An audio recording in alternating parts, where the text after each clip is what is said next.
ऐसा कोई केस आप डिस्कस करना चाहते हो जिसमें आपको लगा हो कि क्या हो गया, या एक्साइटमेंट के साथ साथ डर भी लगा? There was this one case which shocked us a lot and वहाँ पे हमको बुलाया गया कि आप आओ, आप इन्वेस्टिगेट करो, क्योंकि जो एम्प्लॉइज हैं वो छोड़ के जा रहे हैं, बिजनेस में बहुत लॉस हो रहा है.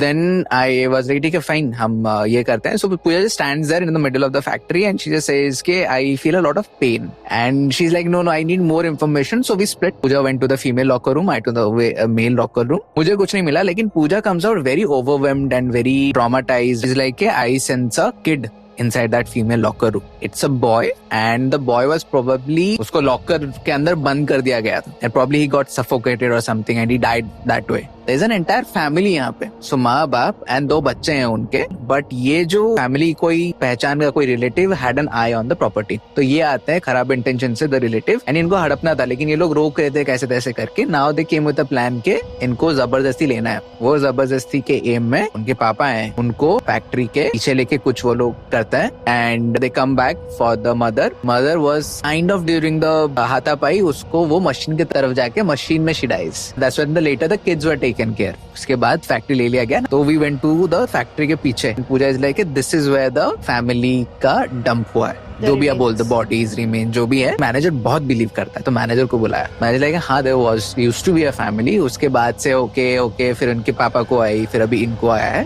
तो वी लाइक पापा का हाथ तो नहीं हो, बट एंटिटीज को लग रहा है कि आप रीजन हो, क्योंकि you are the current owner right now. Owner डर ही जाएगा कि मतलब हाँ कि क्या चल रहा है. Now as a psychic and sensitive, मुझे ना स्पिरिट्स की जो एनर्जी है, जो इमोशंस है, वो बहुत क्लोजली फील होते हैं. तो जब मैं उस लॉकर में रूम में खड़ी थी एंड जब मैं ट्यून कर रही थी उनके इमोशंस एंड एनर्जी में, I felt that pain, I felt that sadness of that female. मतलब it was so deeply that I felt कि आई वाज एडमेंट कि आपको माफी मांगनी ही है. There is no other way out, otherwise the spirits, the entities are not going to leave.